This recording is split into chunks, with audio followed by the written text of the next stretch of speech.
Magandang araw kaibigan! Tuloy po kayo sa Felicidad's Channel.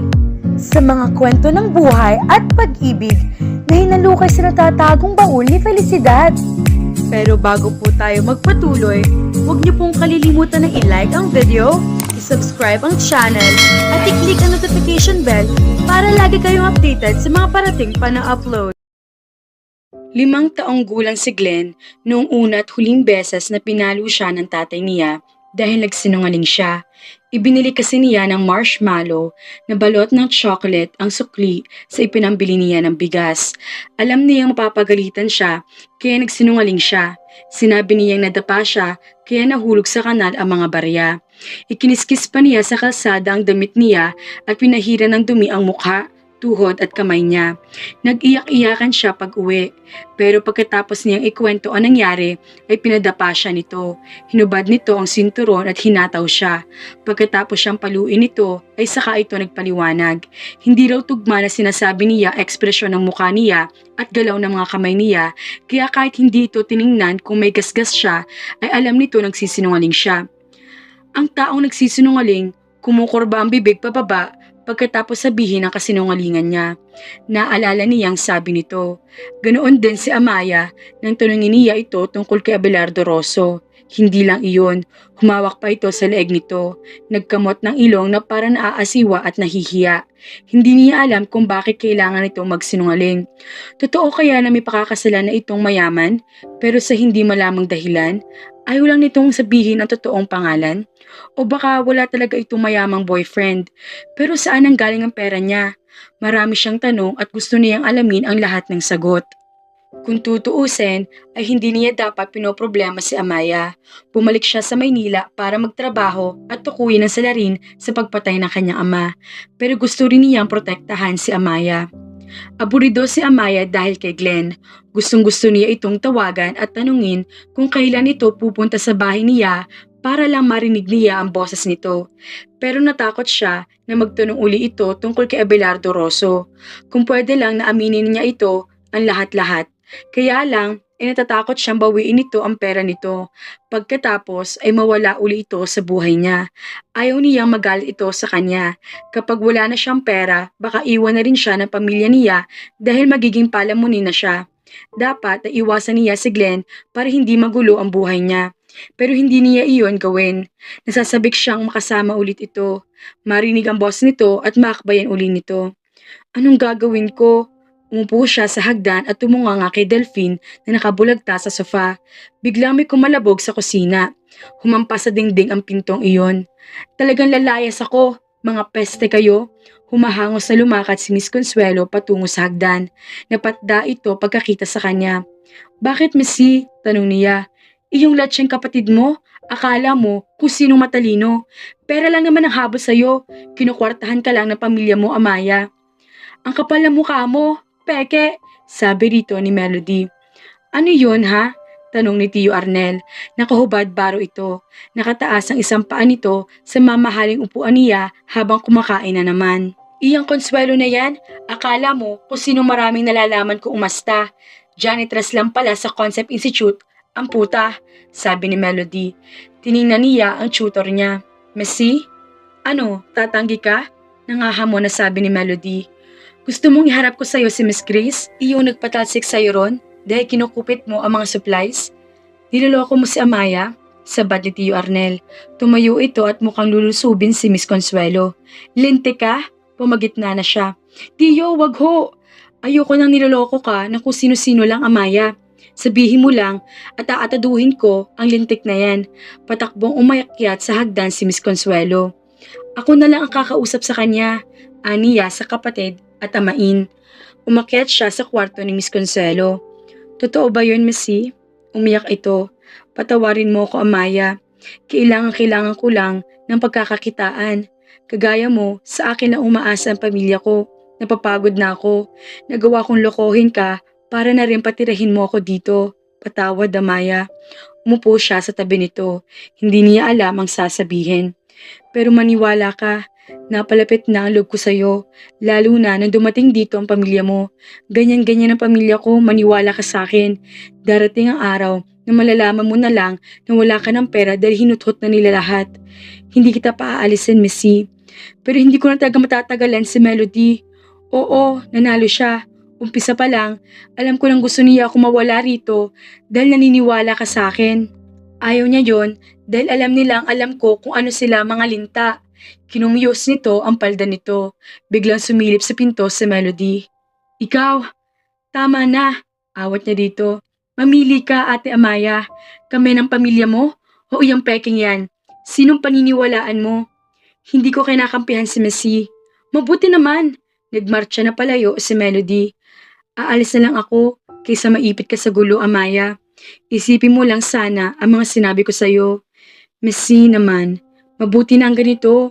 Baka sakaling magising ka sa katotohanan kapag wala na ako rito. Tumayo ito at binuksan ang cabinet. Nagsimula ito mag-empake. Mawawalan ka ng trabaho. Ikinandado nito ang pinto at hinarap siya. Kung nabuking ako ni Melody, mabubuking ka rin niya, Amaya. Mahina pero mariing sabi nito. Natigalgal siya. Anong ibig mong sabihin? Wala ka namang boyfriend eh. Ipinagpatuloy nito ang pag-iempake. Hindi ako tanga na walang napapansin. Wala ka man lang picture ni Abelardo. Nitawagan siya, hindi mo ginagawa. Hindi rin siya tumatawag sa'yo. Nakakahalata na rin si Melody. Saan ba talaga nanggaling ang pera mo? Bakit bigla kang yumaman? Nanalo ka ba sa loto? Loto? Hindi ah. Mabilis na kaila niya. Kung nang hold up ka ng bangko o nakapulot ka ng isang bag na pera, wala na akong pakialam. Sabi nito, napalapit ka na sa akin dahil alam kong mabait ka. Mag-ingat ka lang sana. Kung saan man galing ang biyaya mo, ingatan mo. Napakamot na lang siya sa kanyang ulo. Nagsashampoo si Amaya nang maalala niyang naiwan niya sa mesa ang kanyang cellphone. Shit! Dali-daling binalot niya ng tuwalya ang kanyang katawan at saka siya lumabas ng banyo kahit bumubula pa ang buhok niya. Napraning na siya dahil sa mga sinabi ni Miss Consuelo kaya mula nang umalis ito ay pinakaramdaman na niya si Melody. Baka makita nito ang cellphone niya at pakialaman. Dala-dala niya iyon pagbaba mula sa banyo sa taas. Barado pala inyodoro doon dahil ginawang ashtray at basurahan ng nanay niya kaya nagpasa siyang sa ibaba na lang maligo. Pagbaba niya ay may tao pa sa banyo kaya umupo muna siya sa silya at ipinatong sa mesa ang cellphone. Paglabas si Delphine ng banyo ay siya naman ang pumasok doon. Nakalimutan niyang kunin ang cellphone niya. Ganoon na lang ang pagkasindak niya na makita si Melody na nakaupo sa kabisera at nagbabasa ng magazine na malamang is Catherine Bernardo na naman ang nasa pabalat. Kung babaeng-babae siguro ito, ay magkakalapit sila. Ang kaso, iba ang mga hilig nito kaya hirap siya makisama rito. Nag-angat ito ng muka. Parang hindi ito natuwa sa pagkakita sa kanya. Bakit ka nakatayo riyan? Nakita mo ba yung cellphone ko? Wala na iyon sa mesa. Hindi. Dinilaan nito ang mga daliri at binuklat ang kasunod na pahina ng magazine. Ipinatong ko riyan sa mesa bago ako naligo. Sure ka? Parang hindi ito interesado. Oo, hinintay ko si Delphine na lumabas ng banyo. Natigilan siya. Nasaan si Delphine? Lumabas may pupuntahan daw. I-score. Ang cellphone ko. Saan pupunta si Delphine? Hindi niya alam kung tatakbo siya palabas o hindi. Pinagbibintangan mo ba si Delphine? Hanapin mo muna. Baka naman kung saan mo lang iniwan. Umiling-iling siya. Ibebenta ni Delphine ang cellphone niya. Paano na ang number ni Glenn? Paano niya ito matatawagan? Paano siya matatawagan nito? Paano kung pakialaman muna ni Delphine ang cellphone at makita nito na wala nakalista roon na Abelardo Rosso? Sa isip niya ay tumakbo siya palabas ng gate. Binuksan niya iyon at saka siya nagpalingalinga. Isang lalaki nakasakay sa bisikleta ang huminto sa harap niya. Wala kayong tubig, miss? Kuya, Manong, may napansin ka bang payat na lalaki na nakaaso na t-shirt? Wala eh. Ikaw yung nakabili niyan, 'di ba? Itinuro nito ang bahay niya. Ha? Oo, bakit? Ngumiti ito. Lumabas ang maputing mga ngipin nito at biloy sa magkabilang pisngi nito. Ako si Jano. Ano nga uling pangalan mo? Amaya. Saan ba nagpunta si Delphine? Diyos ko naman oh. Pumadyak-padyak siya na parang maiihi. Pwede ka bang maging textmate? Ha? Taga-Faceto rin ako. Family friend namin ang dati may-ari ng bahay nyo. Nawawala ang cellphone ko eh. Ayaw mo lang yata eh. May boyfriend ka na siguro. Wala ha. Itinikom niya ang kanyang bibig. Paano kung narinig ni Melody ang sinabi niya? Ang ibig kong sabihin, kung makangiti ito ay parang wala siyang damit. Napayuko siya sa sarili. Wala nga siyang damit. Nawawala ang cellphone ko. Hinahanap ko pa.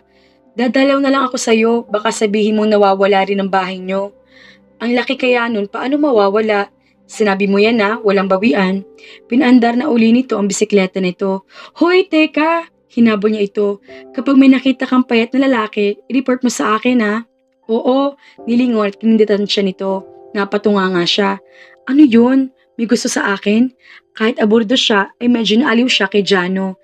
Biglang sumilip sa gate ang inay niya. Ang sabi nito sa kanya noong samahan niya itong mamili, wala raw itong maisuot kundi puro shorts.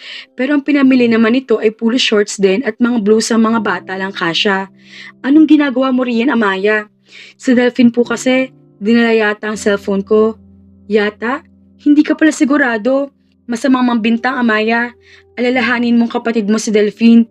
Pinitik nito ang sigarilyo nito. Naku, Nay, bawal dito magkalat.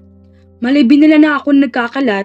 Paasek na sabi nito. Nasa tapat natin mabibisto tayo. Napilitan siyang bumaba sa bangketa at damputin ang umuusok pang upos. Ano ba yan, Amaya? Magdamit ka nga muna. Hindi ka na nahiya. Nakalitaw na ang kuyukot mo riyan. Tumalikod na ito. Sa sobrang iksi na shorts ito ay kita na ang ibaba ng puwit nito na maraming stretch marks. Kitang-kita iyon dahil maitim ito. Pinatay niya ang sigarilyo. May 3 malaking basurahan sa kanto. Isang bahay ang layo sa kanila. Para iyon sa mga papel, plastik at mga nabubulok na basura. Bumuntong hininga siya at naglakad patungo sa basurahan. Doon niya itinapon ang sigarilyo. Pabalik na siya nang mamataan niya si Delphine. Patawid ito sa kabilang bangketa. Delphine! Pasigaw na sabi niya. Nasaan ang cellphone ko? Ano? Pasigaw ring sabi nito. Sinugod niya ito sa gitna ng kalsada. Parang awa mo na, ibalik mo ang cellphone ko. Anong sinasabi mo? Nilampasan siya nito. Hinabol niya ito. Babayaran ko sa'yo kung gusto mo. Ibalik mo lang sa akin yung SIM card. Wala sa akin ang cellphone mo. Nagmamadali ako, Ate Amaya. Pagdating sa gate nila ay hinila niya ang damit nito. Ibalik mo, sabi kung ayaw mong ipapulis kita. Pumiglas ito kaya muntik na siyang matumba. Bitawan mo nga ako. Narinig siguro sila ng mga tao sa loob kaya naglabasan ng mga to. Ano yan ha? Tanong ni Tio Arnel. Si Ate Amaya, ng bibintang. Umiskor ka Kanino mo ibinenta? Tutubusin ko lang. Aba Amaya, hindi porke pinatira mo kami sa bahay mo, pwede ka na mamintang. May katunayan ka bang sa Delphine na kumuha ng cellphone mo? Adik yan sigaw niya. Hindi ako magnanakaw, sigaw rin ni Delphine. Wala kang katibayan, Amaya. Halatang galit na ang nanay niya pero napakahinahon lang.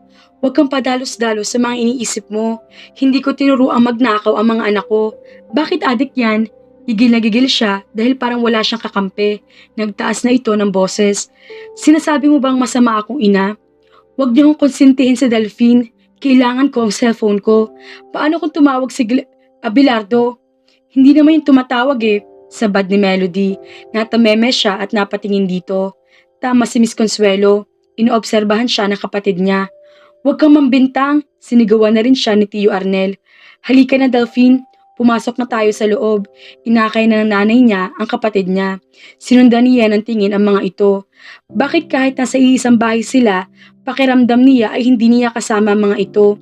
Ang sabi ni Ate Arlene, masarap kapiling ang pamilya, pero malalaman lang daw niya iyon kapag naranasan na niya. Kasama na niya ang pamilya niya, pero bakit hindi pa rin niya alam kung ano iyon? Pinahid niya ang mga lumuhang humalo sa tumulong bula mula sa buhok niya. Lalo siya naiyak na mahilam. Napaigtad siya nang may bumusina sa likuran niya. Paglingon niya ay puting mahabang kotse ay nakita niya. May namatay ba siyang kapitbahay at may karo ng patay roon? Nang bumaba ang bintana niyon ay nagulat siya pagkakita kay Glenn. Nakasuot ito ng ternong kulay abong long sleeves at slacks. Driver ka ng Puninaria? Bulalas niya. Hindi niya maitago ang katuwaan. Tinanggal nito ang tiparan nito. Bakit ka nakatanga riyan? Nawalan ba kayo ng tubig? Tanong nito. Sino ang namatay sa kapitbahay ko? Walang patay, tangi. Hindi ito karo. Limousine ito. Limousine? Ah, oo. Iyan yung sinasabi ni Miss C na sasakyan ng mga royal blood pero tunog mahirap. Limousine? Hindi ka pa ba nakakasakay sa ganito? Umiling siya. Pasasakayin mo ako? Lumigid siya sa kabilang pinto at binuksan niyon. Sumalpak siya ng upo sa passenger seat. Kaya nga ako sumaglit dito eh. So kumakain na ito sa likod ng manibela. Teka, bakit ganyan ang ayos mo? Magbihis ka muna. O porma mo yan. Hindi niya alam kung anong sasabihin. Kumunot ang noo nito. May nangyari ba sa'yo, Amaya? Hindi siya mapakali sa loob ng sasakyan. Para nagising ang lahat ng sensasyon sa katawan niya nang masilayan niya si Glenn. Bakit may dala kang ganito? Ang bango rito. Pag-iwas niya. Ano ang nangyari? Bakit ganyan ang ayos mo? May panty ka ba? Napatingin siya dito. Ha? Bawal dito ang nakahubo. Ngingiting-ngiting sabi nito. Kinipit niya ang kanyang mga hita. Si Delphine kasi, ikinuwento na niya rito ang mga nangyari. Sigurado akong adik si Delphine. Gusto mo mabawi ang cellphone mo? Tanong nito. Pwede pa ba? Hindi ko alam kung saan niya yun dinala. Ako ang bahala. Pinaandar na nito ang sasakyan na kahoy, yata ang dashboard. Pero makintabi yun. Magtatanong tayo sa mga pawn shop sa labas. Bigla na siyang nawala ng interes sa cellphone niya. Bakit kami limousine? Tanong niya. Naipasok ako ni Attorney Bruwal na driver ng hotel ng isang kliyente niya. Inihatid ko yung isang guest ng hotel dyan lang sa kabilang subdivision, kaya naisip kong dumaan dito. Kaya pala ganyan ang suot mo. Bigla siyang natahimik. Bakit? Usisa nito. Akala ko kasi hindi na ulit tayo magkikita. Wala kasi akong ibang kopya ng number mo. Buti na lang pala, alam kong address mo. Ang lupit ng utol mo. Umiiling-iling ito. Lumabas na sila ng village. Hindi nito nitunuloy ang sinasabi. Kinabahan siya. Sa labis sa tuwa niya na bigla makita, ito ay nawala sa isip niya ang kanyang mga pangamba. Pero nang tumahimik ito ay bumalik ang mga iyon. Pati na iyong pangamba niya na baka pinakailaman ni Delphine ang cellphone niya bago ibinenta o sinangla. Paano sa mga sandaling iyon ay alam na ng pamilya niya na walang Abelardo Rosso sa phonebook niya? Paano kung mayroon palang text si Ate Arlene tungkol sa palabas nila na nakalimutan niyang burahin? Pero sasabihin ba iyon ni Delphine? Mabubuking ito na pinitik nito ang cellphone niya, pero pwede rin ito magdahilan at umembento ng kwento. Nagkatinginan sila ni Glenn. Ladies first, sabi nito. Hindi, ikaw na muna. May sasabihin ka? Tumango ito. Kaya lang, baka magalit ka. Wala akong intensyong masama. Gusto ko lang malaman kung bakit ayaw mo sabihin ang totoong pangalan ng boyfriend mo. May boyfriend ka ba talaga? Natigalgal siya. Paano? Nagsinungaling ka sa akin, Amaya. Huwag ka mag-alala, hindi ako nagagalit. Lahat ng bagay ay may dahilan. Kung kaibigan pa rin ang turing mo sa akin, oo naman, Glenn. Kayo lang ni Ate Arlene na kaibigan ko. So, ano ang totoo? Tinitigan niya ito. Hindi pa rin nagbabago ang pakiramdam niya kapag kasama niya ito. Kapareho pa rin iyon nung unang beses na nakipagkaibigan ito sa kanya sa bahay ampunan. Hindi lang siya masaya ng mga sandaling iyon. Nakahanda rin siyang sundin ang mga sasabihin nito dahil nararamdaman niyan tama ito. Bilib siya rito. May tiwala siya sa kakayahan nito. Hindi siya mapapahamak kapag ito ang kasama niya. Wala akong boyfriend, Glenn. Kailangan kong tulong mo. Sa wakas ay pag-amin niya. Off ni Glenn sa hotel pero kinasabot niya ang karelyebo niya. Nagpahatid siya rito sa Makati gamit ang limousine. Nang sabihin sa kanya ni Amaya ang problema nito at humingi ito ng tulong, walang katwiran sa mundo ang magpapabago sa isip niya. Tutulungan niya ito. Gagawin niya ang nararapat. Magpapanggap siyang anak ng duke dahil si Amaya ay si Amaya, ang inosenteng bata na kailangan niyang ipagtanggol sa mga naaapi dito. Dalaga na ito pero sa maraming bagay ay ito pa rin ang musmos na kinakilala niya noon, nag-iisa at walang kakampi. Mag-doorbell ka, Brod, sabi niya sa katrabaho niya. Sino bang Amaya ang dinidiskartehan mo riyan? Basta, sinabi niyang gusto niya magpa-impress sa mayamang nililigawan niya at sa pamilya nito. Bumaba ito at lumapit sa gate. Inihanda niya ang sarili. Aminado siya na isa sa mga dahilan kaya pumayag siya magpanggap na royal blood ay para na rin ma-practice uli niya ang husay sa pagpapanggap. Namimiss pa rin niya ang kanyang tatay at ngayong ginagawa uli niya ang nakagis na niyang gawin, parang kasama pa rin niya ito. Ang maganda lang ay wala siyang bibiktamihin. Sa halip ay tumutulong siya sa isang espesyal na kaibigan. Sumilip sa gate ang isang lalaking malaki ang tiyan. Walang dudang ito si Tio Arnel ni Amaya. Napamulagat ito pagkakita sa limousine at sa unipormadong kasama niya. Gaya na pag-usapan nila, kapag may nagbukas ng gate ay agad siyang pagbubuksan ng pinto nito at saka siya bababa. Si Amaya Amaya ang nagbigay sa kanya ng perang ipinambili niya ng mga mamahaling damit at sapatos. Pagbaba niya ay hinubad niya ang kanya antipara. I'm Abelardo, I'm here for Amaya, sabi niya sa English accent. Medyo sintunado siya pero mukhang hindi iyon nahalata ni Arnel. Akala mo drawing si Amaya no? Is she here? Sinanyasan niya ang kasamahan niya. Ngingisi-ngising sumakay ito sa limousine. Binusanahan pa siya ng walang hiya. Napamulagat si Arnel. Amaya? Here? Yes, yes, come inside our house. Pasok, come, welcome. Tinangkan niya itong hawakan sa balikat. Umiwas siya. Please don't touch me. Pinagpaga niya ang manggas ng polo niya. Naku, pasensya na, sorry, your highness. Nagbow ito. We Pinoy like touching. We are pamalambing, you know. And you are? Tanong niya. Me, Arnel, itinuro nito ang sarili. Me, your uncle, future to be. May misis as Amaya's mommy. Oh, ngumiti siya at inilahad ang kanyang kamay. Glad to meet you, Arnel. I want to meet the rest of the family. Naging Japanese o Chinese yata ang English accent niya. Pero masyado itong starstruck sa kanya para mapansin iyon. Niyug-yug nito ang kamay niya. Inside, come, you go. Mauna you, no touching. Parang in-check na rin ito magsalita. Thank you. Ang amoy ng bahay ang unang napansin niya pagpasok nila ng bahay amoy yosi at pritong manok iyon. Pagkatapos ay ang kulay niyo na violet. Mula sa pintura ng mga dingding, sofa at mga throw pillows ay ganoon ang kulay. Sa isang panig ng dingding sa itaas na L-shaped na sofa ay may nakasabit na portrait ni Diyosa. Kagaya iyon ay pinapadrawing sa mga mall. Pati mga mata at damit ni Diyosa sa portrait nito ay violet din. Naiiling na ngumiti siya. Magkatabi ang sala at komedor. Ang kusina ay nagkahiwalay sa pamamagitan ng counter na granite ang ibabaw. May telepono roon, isang supot ng pandesal, isang bowl ng ponkan na napabulok na at pinaliligiran ng maliliit na insekto, at ashtray na umaapaw ang upo sa sigarilyo. Sit! Utos sa kanya ni Arnel. Lumapit at tumingala ito sa hagdan bago ito sumigaw. Marisa! Melody! Maya-maya pa ay nakarinig siya ng mabibigat na yabag. Ano ba yun? Bakit nagsisisigaw ka riyan? Anang boses ng isang may edad na babae. Napamulagat siya na makita ang ayos nito. Nakausli ang bilbil nito sa suot ng maiksing yellow-green na sando.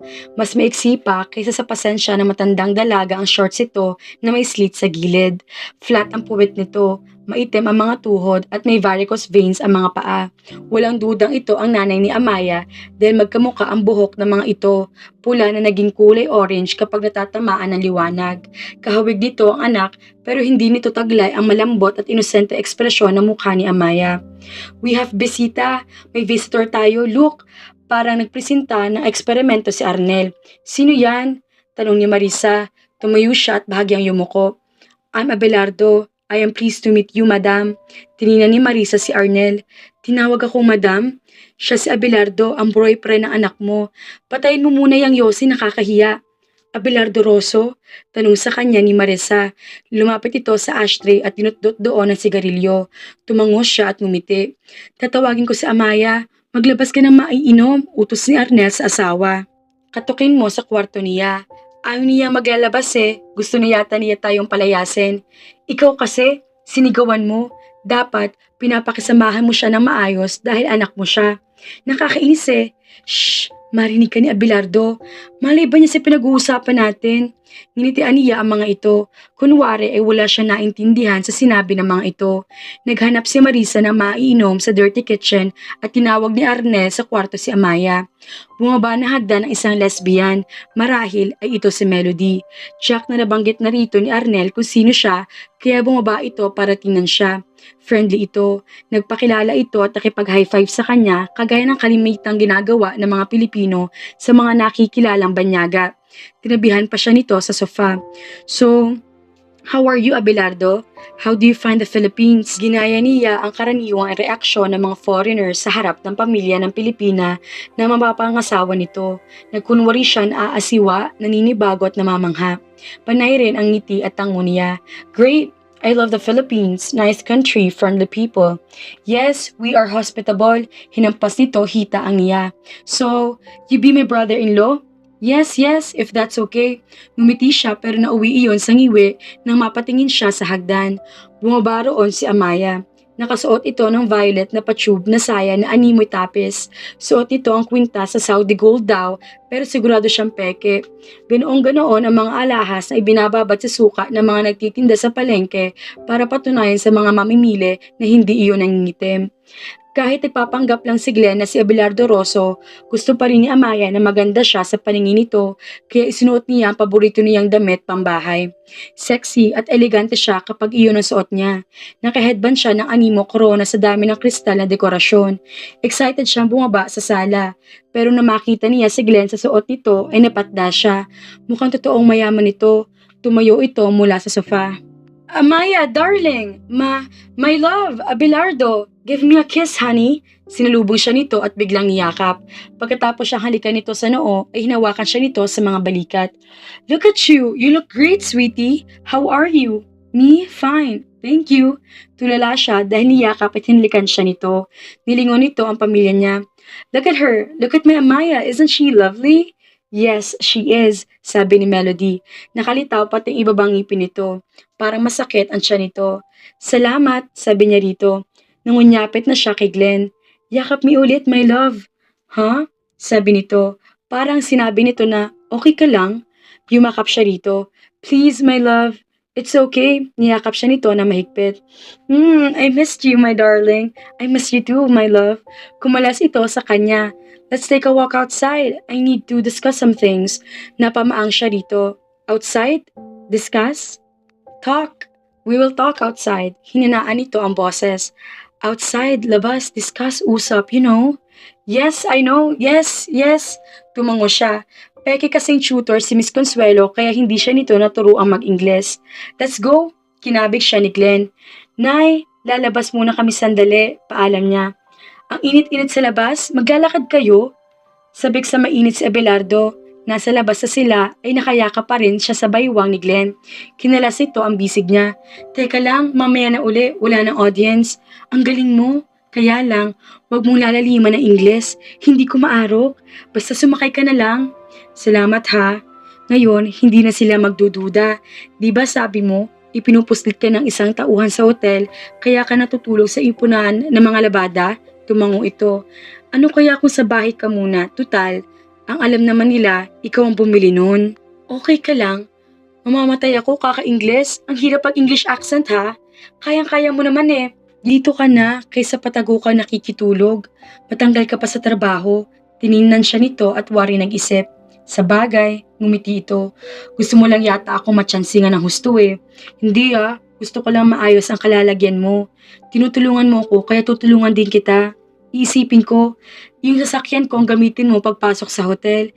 Hindi sila makakaangal dahil ang alam nila ikaw ang bumili nun. Hindi ako masyadong umaalis mula nang umalis si Missy. Si Melody lang ang gumagamit nun kaya laging ubos ang gasolina. Natahimik ito saka nagpalakad-lakad. Maya-maya, tininan uli siya nito. Masaya ka ba sa pamilya mo? Hindi ka ba nahihirapan? Hindi na siya pwede magsinungaling dito dahil malakas ang pakiramdam nito. Naguguluhan ako. Kung ganito ang ibinigay sa aking pamilya, tinatanggap ko. Ang sabi nga ni Ate Arlene, walang perpekto sa mundo. Lahat daw ng pamilya nagkakaproblema. Okay naman siguro ang pamilya ko kasi hindi naman kami nagpapatayan. Ang pamilya dapat ay masaya at may tiwala sa isa't isa. Hiningi mo ang tulong ko dahil wala kang tiwala sa kanila. Kasi nga, ayoko maibang makaalam na nalo ako sa loto. Noong huli nag-usap sila ay inamin niya rito ang tungkol doon. Ang hindi lang niya sinabi ay dito galing ang tiket na nanalo. Wala kasi itong ideya na siya ang babaeng putika na binigyan nito ngayon. Dumukot siya sa bulsa ng damit niya. May ibibigay nga pala ako sa'yo. Ano yan? Iniabot niya rito ang 5 pisong barya at calling card. Ito yung mga nakuha ko sa bulsa ng pantalon na pinalabhan mo dati. Sa itay mo yata ito. Naisip kong itago kasi alam ko importante sa'yo ang lahat na naiwan ng tatay mo. Binasa nito ang nakasulat sa card. Helen Chua? Kilala mo ba siya? Umiling ito. Pero itong octagon jewelry, ito yung bumuntong hininga ito. Alam mo naman ang racket namin ni tatay noon. Ito sana iyong alahasan na bibiktamihin niya. Itinago nito sa pitaka ang calling card. Salamat ha. Walang anuman. Sa bahay ka natitira ha. Hindi pa ito nakakasagot na may humintong bisikleta sa tapat nila. Hi Amaya. Bati sa kanya na nakasakay roon na si Jano. Kinuwayan siya nito. Kinawayan din niya ito. Hello? Iyong usapan natin ha. Hindi na siya hinintay nito na sumagot. Nagpedal na ito palayo. Sino yun? Tanong sa kanya ni Glenn. Si Jano, taga Phase 2 rin. Dadalawin daw niya ako. May gusto kaya sa akin yun? Kumunot ano nito. Gusto mo ba siya? Nagkabit-balikat siya. Pogi naman siya, 'di ba? Wala akong tiwala sa mukha niya. Huwag kang basta-basta makikipagmabutihan sa kung sino lang. Mukha naman siya mabait. Hindi nga eh. Kontra nito. Mukha mang iisa lang yun. Paano mo nalaman? Basta, wala akong tiwala sa kanya kaya iwasan mo siya. Napingisi siya. Bakit? Paasek na tanong nito. Nagsaselos ka kay Jano, no? Hanggang tayo nga ang pagkakangiti niya. Selos ka riyan. Oo na, sige. Nagsaselos ka nga? Bulalas niya.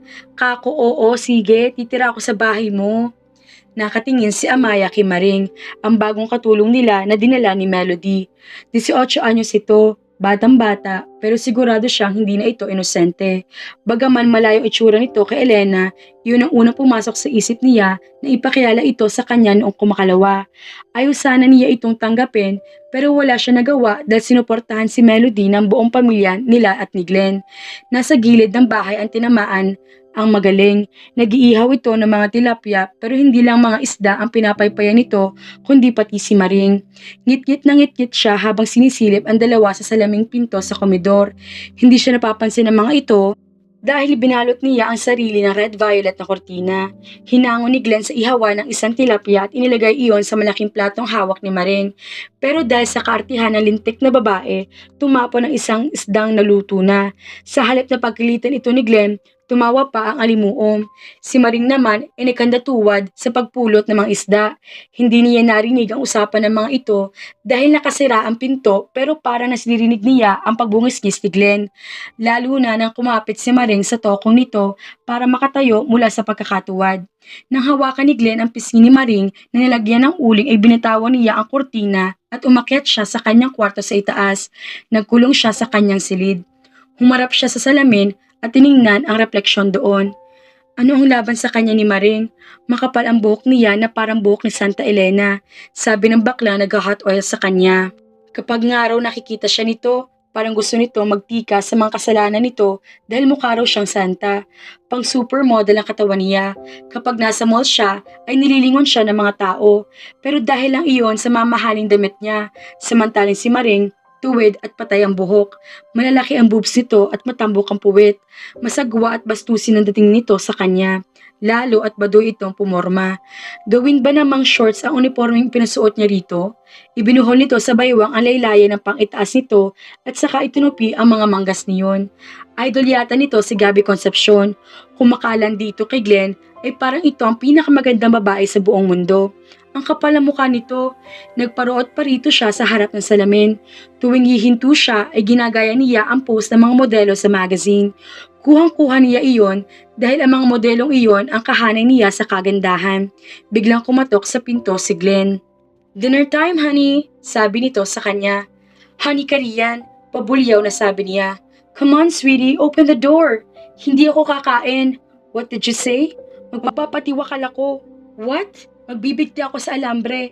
Honey, open the door. Kinalampag nito ang pinto. I will go away if you don't open. Sa sinabi nito, ay mabilis pa sa sibat na binuksan niya ang pinto. Pumasok ito at kinandado iyon. Ano bang problema mo? Nag-iinarte ka? Ikaw ang problema ko, alimuum ka. Dinuro niya ito. Mahina rin ang boses niya at itaw ang litid sa leeg niya. Anong kasalanan ko? Una, ikaw ang dahilan kaya nandito si Maring. Kung hindi mo ako pinigilang maglaba, hindi maiisip ni Melody na kumuha ng katulong. Tama bang ikaw na ang nagpapakain sa kanila? Ikaw pa rin naglalaba pati mga damit nila? Bakit hindi si Melody o ang nanay mong gumawa ron? Maano namang ipaglaba kanila, 'di ba?